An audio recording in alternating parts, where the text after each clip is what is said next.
Aytingchi, operatsiyadan oldin nima bezovta qilardi sizda? Operatsiyadan oldin og'riq, hojatga o'tirish noqulayligi bezovta qilardi. Mana kecha keldik. Farqi aka siz operatsiyani nima qildik? Operatsiya o'tkazdik. Og'riqsiz, hech nimani sezganimiz yo'q. Mana bugun uyga javob uyga ketamiz. 5 kundan keyin safarga chiqadigan nimamiz bor. Xudoga shukr, hech nima sezganim yo'q. Kasalxonaga xodimlarga hammaga rahmat. Sharoitlar hammasi zo'r. Qarashlari, nimalari hammaga rahmat. Rahmat sizga ham, siz ham doim sog' salomat bo'ling. Bu kishida yangi texnologiya, lazer hamda amerikanskiy texnologiyalar asosida zamonaviy usulda operatsiyalarni qilib berdik. Ham tashqi ham ichki gemorroylarni bittada olib berdik.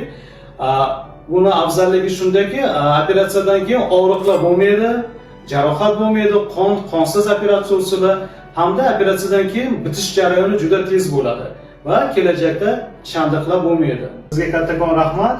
Sog' salomat bo'ling. Rahmat.